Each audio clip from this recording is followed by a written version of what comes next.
This year, it seems that there's some sort of trend happening with millennials either creating videos or writing articles dissing other millennials. And here's the thing. Older generations love it, especially those on Fox News, where the average viewer is 67 years old. So as a result, a millennial by the name of Johnny Oleksinski wrote a New York Post op-ed criticizing millennials as assholes, basically pieces of shit. Now, I'm paraphrasing. I'll give you excerpts from his actual piece, but he got some criticism for it from millennials, and then he went on Fox News to discuss in greater detail. Let's take a look. So the first day, all the tweets were fabulous and so encouraging and happy. And then the millennials caught on to it on day 2 after their 4th of July holiday was over, and those tweets are scathing. Yeah, because the title of your piece, I'm a millennial and my generation sucks, it just talks about how the millennials don't get off the couch very often. They don't. It's actually, I wrote another piece for the Post not long ago about millennials being the shut-in generation. And I interviewed several who will spend whole weekends at home, very proudly, just binge-watching Orange is the New Black. Or doing a Snapchat. Or doing a Snapchat. A sad face. Of themselves binge-watching. Right. Yeah, because they're shut-ins, but you're the cool guy out in the town. No. Okay. Look, I'm going to get into the details of what he says in his piece in just a second. But this is a guy who's criticizing millennials for like not contributing enough to society. And he's like, oh, these whiny, terrible millennials always watching Netflix. Ugh. I did not cherry pick, okay? I went to New York Post to see what his headlines are. What does he write for the New York Post? He must be doing some incredible work. You know, he is probably, a muckraking journalist. Okay. Here are his headlines. Meet Marco Rubio's hot wife. Ooh, classy. 8 ways you're doing your burger wrong, according to Rachel Ray. This guy's full of substance. Oh, it gets better, it's good. Okay. Hot dog ice cream is exactly what it sounds like. It goes on. These Hamilton fans have the ultimate buyer's remorse. I make thousands as a financial dominatrix. This adorable dog lost 42 pounds. Millennials don't deserve NYC. Okay, so he's an entertainment writer for the New York Post. Yeah, he seems very entertaining. And I read his entire millennial op-ed trying to figure out, look, maybe he has some stats in there, and maybe he's going to prove me wrong, and maybe he knows something that I don't know. No, emotional, anecdotal garbage, okay? Here's what he says.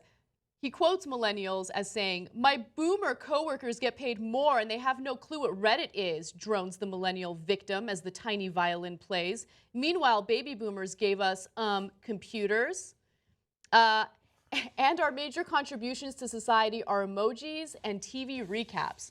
Okay, well, Can I just jump in for a second? So understand what this guy's doing. So New York Post and Fox are owned by the same company. They're owned by News Corp. And Murdoch owned. They had some split with the print and the TV side at some point. But overall, Rupert Murdoch has run these for a long, long time. And so what do they want? They want conservative ideology out there. And so they will hire sellouts from almost every demographic. So almost every black person you'll see on Fox News, they'll have some liberals to be fair, but the majority of them will be brought on to tell you how terrible other black people are. Yeah. So Sean Hannity will do an all-black panel, and every black person on there will agree that the problem is black culture, where are the dads, black on black crime, it's all the blacks' fault. Okay. Yeah. So then they'll bring out Latinos and Latinas, and guess what they'll say? It's the fault of the Latinos and the Latinas. Right. So now they brought on a young guy to say what? It's the fault of young people. Yeah, these millennials suck. They're the worst. By the way, I want to address what he wrote about how millennials have made no major contributions whatsoever to society. So let me give you a few millennials who have made major contributions to society, since you apparently can't Google and figure things out for yourself. So Mark Zuckerberg created Facebook. Now some might argue, social media, it's terrible. Except social media has been utilized to actually mobilize individuals for political movements. Twitter is another example of that. Because of Twitter, you had the Arab Spring in, Egypt, Bahrain, other dominant Muslim-dominated countries. You also have, and by the way, that was by Evan Williams, Noah Glass, and Jack Dorsey. That was Twitter. Then you also have Sergey Brin. What did Sergey Brin do? Oh yeah, he created Google, which apparently you have a tough time using. Okay, and also this really stood out to me because I think the work that this young woman is doing is incredible. There's something known as Intent Sense that was created by Aditha Ganesh. It's a bionic glove for individuals who have lost fingers because of war. But what have millennials ever What have we done? done? I mean, We look, just like to Netflix and chill, you know? So there's a range of ages there, a little bit, but they're all young. Mark Zuckerberg, very young. Giant companies, and if you're on Fox News, you should love their contribution to the economy, right? And we can keep busting you up all night long. Here's another millennial, Malala Yousaf. Won a Nobel Peace Prize, fights against Muslim fundamentalism, got shot by the Taliban in the face, and still had the courage to fight against them.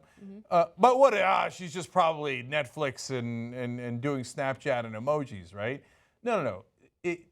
There's a couple of factors here. Like Anna said, the average age of a Fox News audience is 68. So not only does he crap on millennials, okay, because he's paid to be a sellout, on top of that, he comes in and goes, oh, but the baby boomers are great. The boomers gave us computers. They're the best. Your 68-year-old audience is awesome. Everybody that's me sucks. Remember, young people suck, black people suck, Latinos suck. Yeah. And you could hear that all day long on Fox News. Well, look, here's the thing. He sucks. And I'm not going to sit here and say every millennial is amazing. There are terrible people of all generations. Of right? course! Like, that's the most common sense thing that I've ever said on this show. But to group or lump all millennials together as these lazy, entitled, vain individuals that haven't contributed anything to society drives me absolutely insane. And also ignoring the unique obstacles that millennials have to deal with also drives me insane. Look, I'm not playing the tiny violin. This is not a sob story, right? But there are certain economic issues that millennials had to cope with that the generation before them did not have to cope with. That's not saying that baby boomers didn't have struggles. Of course they did, right?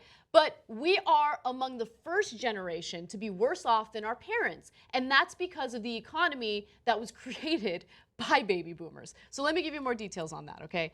So he also writes, like a member of Alcoholics Anonymous, I must admit that I'm powerless to my biological age. Nonetheless, I fight back every day against the traits that have come to define Gen Y: entitlement, dependency, nonstop complaining, laziness, Kardashians.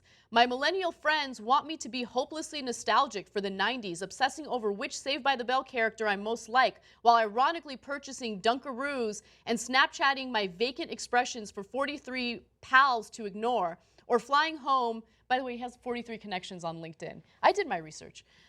Or flying home for the weekend to recover from office burnout by getting some shut-eye in my pristine childhood bedroom. Thanks, but I'll pass. It sounds like he just doesn't have any friends. And he's like, fucking millennials, they suck. Yeah, they won't include me in any of their Snapchatting. I only have 43 friends in all of the internet, but not really. They're actually business associates and largely boomers. And he's got office burnout from writing about hot dog ice cream. I can't believe it. All right, finally, let's give you the real stats and data and information about millennials if you care, okay? So graphic 15. The reason why millennials job hop, which they get a lot of flack for, is because they're frustrated at part-time work that they're getting or the fact that they're not getting paid enough money for the work that they're doing. So yeah, they go from one company to another until they find something that they're better suited for. I don't think there's anything wrong with that. We're living in a different economy. You don't find a manufacturing job and stay there for the rest of your life and look forward to a great pension. Those jobs don't exist anymore, okay? So from 2008 to 2013, wages actually fell for millennials, and millennials only, okay? Now, also couple that with the fact that they're dealing with, you guys know what I'm going to say, crippling student loan debt, right? Tuition has outpaced inflation by stunning numbers. By the way, I'm quoting myself. This is from my latest Raw Story article, which I researched. That's funny. But you were quoting numbers from another source. Yes. The Bureau of Labor Statistics. Yes. So, in fact, the Star Tribune looked at the Bureau of Labor Statistics and reported back in 2014 that the inflation-adjusted cost of attendance in 2014 should have been just under $5,000. Instead, it was over $12,000. And also, tuition for public in-state universities has risen 296% since 1995. So that's what millennials are coping with. And when they complain about being in debt or they complain about how they're not being paid enough, they're right, okay? And to criticize them for that and act as though you're like, you know, this self-righteous, better than everyone else individual is hilarious because all you're doing is writing about hot dog ice cream. Okay, so let me just real quick break it down to buttress what Anna was saying. Number one, in terms of education, so the baby boomers, the greatest generation, and the baby boomers, some of them got the GI Bill, and so that paid for their education, which then freed them to spend more in the economy and create more economic output, and that's part of what made the original greatest generation the greatest generation. Also, they fought in World War II, et cetera. We understand that. And if you fought in a war and you got these free education, it was great because it helped the economy. So now, when we say, hey, but now there's student loan debt that you can't possibly pay off, and it's killing the economy, they say, oh, you're just complaining. No, idiot. We're trying to help the country. Remember when we gave free education, we got great economic results. Now, the education is created basically indentured servitude, and we have terrible economic results. So you might want to do some math on that while you're writing about hot dog ice cream. Okay. That's exactly right. And so finally, these baby boomers are so bitter because they grew up on TV, and so they actually oftentimes don't have, and I partly criticizing baby boomers here, but the generation that's watching Fox News, right? They didn't grow up on the internet, so a lot of them don't look up stuff on the internet, so they don't have access to facts. So when the millennials have access to facts, they get super bitter. And they're like, oh, what are you looking up social media? You're looking up facts, you're Googling it. Yeah, well, I got my information on TV that watered it down for me like I'm an idiot. So you see how stupid you are? Agree to disagree on that.